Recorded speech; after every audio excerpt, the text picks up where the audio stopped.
Balagaraa mashi warra lagagamaa sanatti waan muggutti fakkaatti bar. Jarumatti waan muggutaa jirtu fakkaatti bar.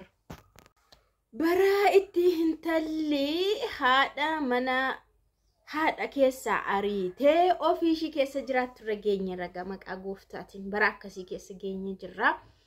Baay'ee tokko ulfaate jechuudha jireenyi. Waan akkasii dhaga'uun baay'ee ulfaata. Namni haadha isaa mana keessaa gadi ari'uu miti. Haadha isaatiifuu mana ijaaree kenna. Mana haadha ofii anan fakkee mana haadha koo dhaqee haadha koo gadi baasee ari'ee ofii itti galuu mititi. Ofii kiyyaa'u mana haadha ijaaree mana ijaaree kennuudha ture. Garuu faallaa ta'e garagaltii ta'e ijoollee keenya baay'ee nama ajaa'iba. Meessin akkam jirtu nagaa keessan annagaa kee galata waaqaa ta'u.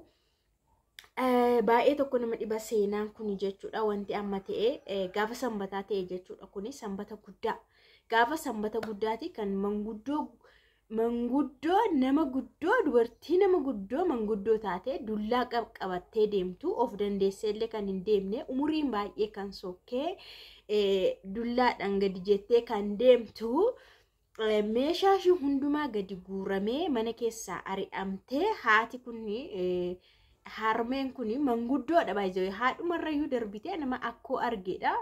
Baay'ee nama dhiba dhugaa waaqaaf murteessuufis wanti isa akkaataan san namatti dukkanaa jechuudha. Walumaa galatti waan hin taane waan hin dhagaamne waan takka ta'e hin beekne haadholiin ijoollee kootu na jiraachisa ijoollee koo kana naa godhe ijoollee koo mana natti ijaare ijoollee kooti ani amma ijoolleen koo naagaan ijoollee koo irratti muqadhee jetteetu haati baay'een akkanaan gammaddi.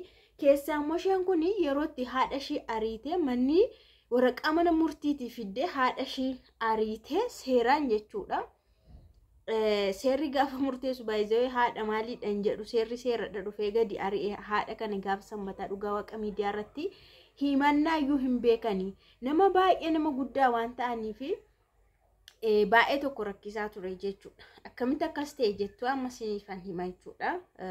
Mucayyoon dura jechuudha mucaanii isaanuma guddisee akkoodha garuu isaanuma guddisee akkoodha. Waan guddisaniif intala isaaniiti. Garuu isaanumatu yeroo dheeraa guddisanii isaanuma biratti dhalattee manuma sana keessatti dhalattee isaanumatu guddisee haadhaaf abbaan ishii oddoo biraa jiraatu gara maal jedhamaachi mannaagashaa jiraatu jechuudha.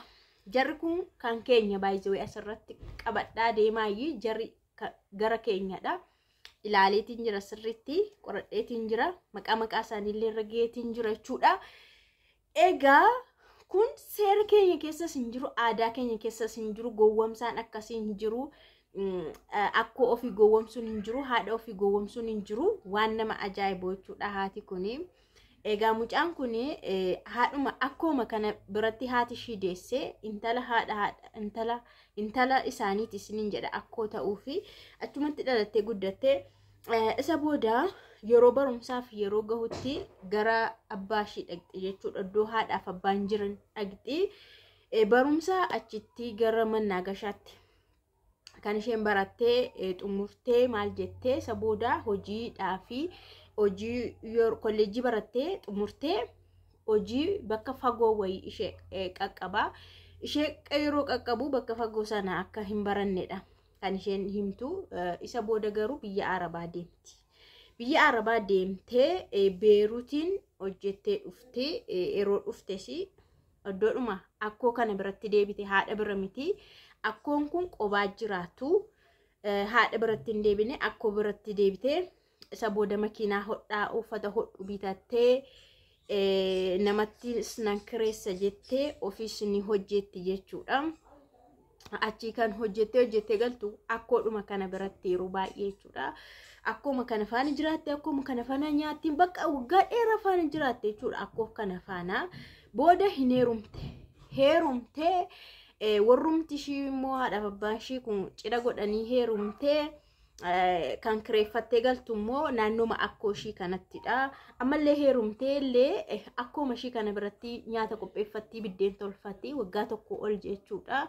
Garuu abbaa manaa waan qabduuf kireeffattee jiraatti. Booda hin taane gaalli sun jalaa diiggata. Gaafa gaalli diiggatu akkuma kana biratti deebiti. Egaa anatu akkoo jedha malee isheen haadhadha. Akkuma haadha jetti yeroo dubbattu jechuudha. Maaliif haadha ishee deesserra akkoo kanatu garmalee guddiseeti. Akkoo kanatu baay'ee jaallatasi. Akkoon kun hin amantu jechuudha. Akkoon kun intala ofii dahanirra intala isaanii kanatu caalaaf jechuudha. Akka haasa'aatti. Booda gaa osuma maal jedhanii akkoon kun jechuudha haadhan tala kanaa fi ilma tokko qabu lama qabu inni tokko hin jiru jedhame fagoo jira hin jiru jedhama boodarra garuu intalli isheen kun isheen akka hootaatu kun hin du'eefaa jettiin hin jiru jettiin du'eerra jettii jedhu jechuudha akkoon kun osuma akkana jedhanii yeroo tokko dhukkubsatan dam giffiiti qabu ni dhukkubsatanii achi yeroo dhukkubsatanii qoricha si bitama qorichi waan si bitamuu fi mallatteessuu qabda qoricha sana immoo bitamuudhaaf mallatteessuu qabdaati jedhamee gaani amma taarikii seenaa baay'een odeessu san sa'aatii tokkoof baay'ee odeessan waan ta'eef waanuma adeemsa hundumaa hin haasa'u wanni ija qabuun kiyaasaa maaliif wanti kun ta'uu qabu jechuudha adeemsi ittiin deemame kuni haadha kana kan manguddoo kana osoo hin beekiin gowwamsaadhaan mallatteessuudhaan boodarraa akka bittaa gurgurtaatti raawwatame jechuudha wantichi waraqanni suni dhufee mallatteeffame jechuudha garuu waraqanni suni kan dhukkubaa miti baay'ee kan qorichi ittiin bitamu miti kan wiliin namaas rajjaadha jechuudha kan bittaa gurgurtaati achirratti mallatteeffamee isa booda mana kana diigeen ijaaraa manichi gaa mana durii waan ta'eef mana durii ta'ee mana durii biratti immoo manni xiqqaa wayii jirti mana xiqqaa kana keessa teenyeetu taa'ii ani immoo diigeen ijaaraadhaan walii galan jechuudha. Akkoon kun kan himatan kanadha. Namoonni naannoo sanaa ollaa sanallee kan ragaa bahanii haaressaaf hin jiraadhaan akka waan haaressituutti beekna jedhan. Akkoo kanaaf bakka eebbisanii haaressuun bareechuun jedhanii akkanatti beeka namni hunduu jechuudha. Haati akkoon kun illee akka isheen haaressaaf hirtutti beekti. Nan haaressa jettee hin ijaartee seeraanii dafteen xumure jechuudha. Yeroodhaan ijaartee haaressite jechuudha. Boodarraa ergi haaromee dhumee waan hundutti ta'ee meeshaan illee seenee soofaan seenee bareedee haati kun jechuudha. Haati kuni itti galanii guyyaa 5 keessa jiraatan jechuudha. Mana haaraa ijaarame mana isa duraanii mana isaanii ijaarame sanatti guyyaa 5 ijaaramee itti isa booda gadhiisi jedhaman jechuudha. Gadhiisi jedhamanii waraqanni firdi beetiidhaa dhufee haati kun jechuudha mana sana keessa gadi baafaman jechuudha. Akkoon kun guyyaa sanbata dheengaddaa jechuudha. Meeshaan sana akkanatti goodaatti gahee yaa'ee ollaan gadi yaa'ee dhugaa waaqaa namni ajaa'ibsiifate akkamitti kun taatu akkamitti haati akkoon mana ofii waggaa meeqa dhaalaan isayyuu dhaala abbaa isaaniiti. Iddoon sun jechuudha dhaala abbaa isaaniiti magaala keessaa akkamitti kun ta'a jedhanii ajaa'ibsiifatanii bakka jarri kun waan godhan dhabanii iddootti matan illee dhabanii miidiyaa irratti matan jechuudha. Miidiyaa namni hordofa waan ta'eef yoo seera qabateef yoo abbaa maalii jedhamaa qabiggiin yoo isa qabate jechaa dhagaame.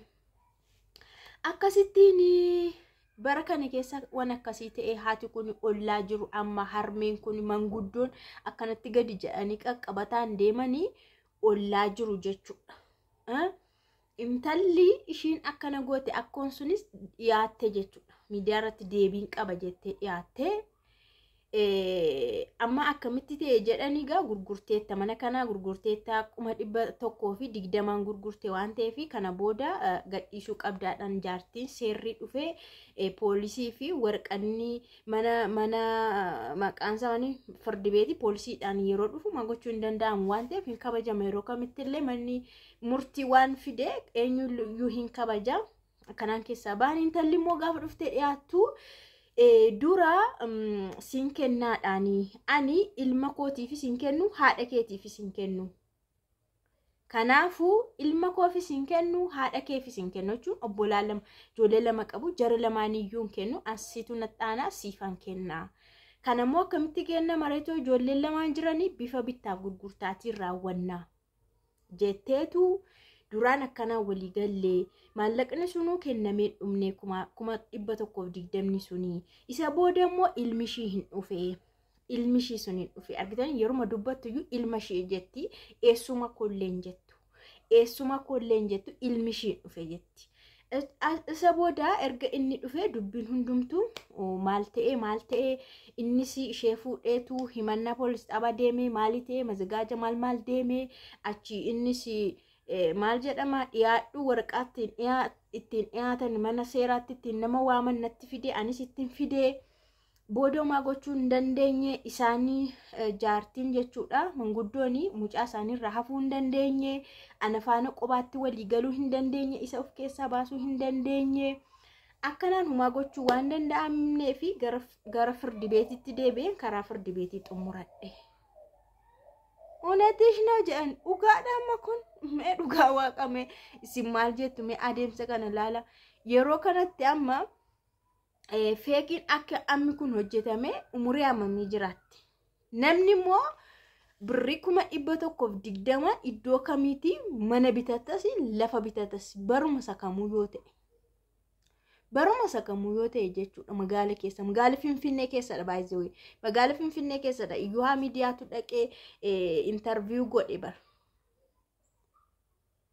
Mee iddoo kamii waggaa meeqa dura dhammooti iddoo kamii kun ta'uu danda'a. Nama guddaa kana harme kana akkamitti hamma kana gowwomsuun barbaadame waan hundumaa mana keessaa furattee jedhanii maqaan samaanii kaartaa pilaanii waan hundumaa dookumentii gaazexaa hundumaa yeroo duraanii haati kuni dhaala kan ittiin furatan gaazexaadhaan waan ta'eef jechuudha. Gaazexaadhaan furatan isallee hundumallee sassaabdee furatte mana keessa hin jiru jedhanii yeroo himannaadhaaf mucaan isaanii dhiiraa dhufee akkamitti akkas ta'uu danda'a kun jedhee yeroo itti raawwatu jechuudha.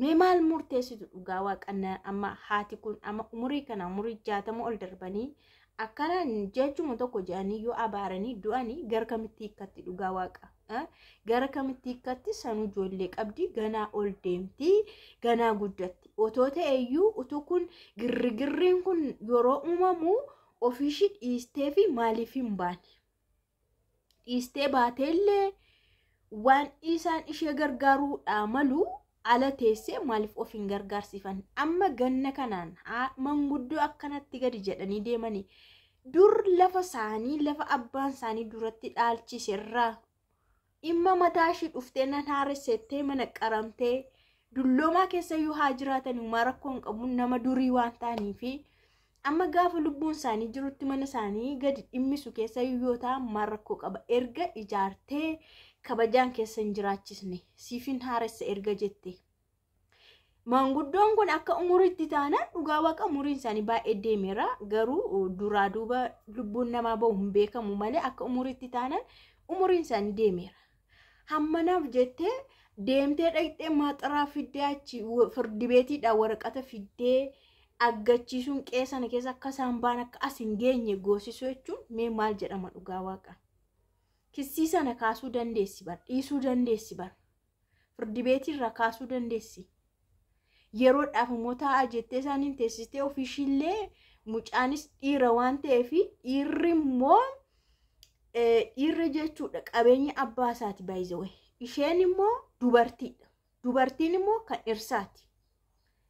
Kanaafuu qabeenya yeroo baay'ee immoo dhiirri hin gadhiisu kun uumamuma jechuudha gara kan keenyatti gara aadaa keenyaatti dhiirri qabeenya yeroo baay'ee dubartii faan hin gadhiisu because dubartiin kan dhiiraati kan dhirsaati kan warra dhirsaati dhiirri garuu kan gara abbaati maqaa abbaallee kan waamsisu dhiiradha.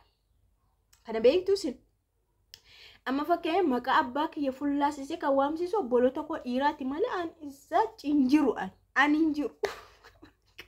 Amma abbaa kiyya amma fakkeenya kakuyyoo haadha gaafatan maqaan abbaa kiyya deemee dhaga'ama malee hin dhaga'amu maqaan abbaa kiyya jechuudha. Garuu ijoolleen karaa dhiiraa jiranii kallattiidhuma maqaa abbaati kan isaan akkanatti waamsisan akkana kunillee seera mataasaa qaba akka Oromootti jechuudha akka aadaa keenyaatti kunillee ulaagaa mataasaa qaba jechuudha. Kanaafuu baay'ee walumaa galatti wanti amma ta'aa jiru namni gara jabeenyi isaa hamminni namaa jechuudha. Walumaa galatti gara jabeenyaa fi hamminni namaa baay'ee mataa ol ta'ee jira jechuudha. Yerootti kun akkoo kooti haadha koo caala na guddiste isheetu na barsiise ishee biratti dhaladhe harka ishee irratti guddadhe nama amma kana gahe jettee yeroo umurii kanatti akkoo ishee sana haadha ishee dhimma hin qabdu isheen akkoo ishee ture kan guddisaa jirtu yeroo kanatti kan akkoo ishee akkana urursitee ankabaakabdee sittoo emo sitti qorra jettee mana bareedaa keessi amma lubbuun ishee jirutti bareechitee kunuunsitee gaafa umuriin deeme immoo akka kan ishee ta'u gochuu dandeessi turte. Garuu kun abaarsumti namni ishee abaariyyuu qaagofta. Dubartoonni hammisuun gaafsan meeshaan dubartii kana manguddoo kana gadi yaa'e naannoon sun safarri sun gadi ba'ee abaaran iyyuu I don't know intoluufi.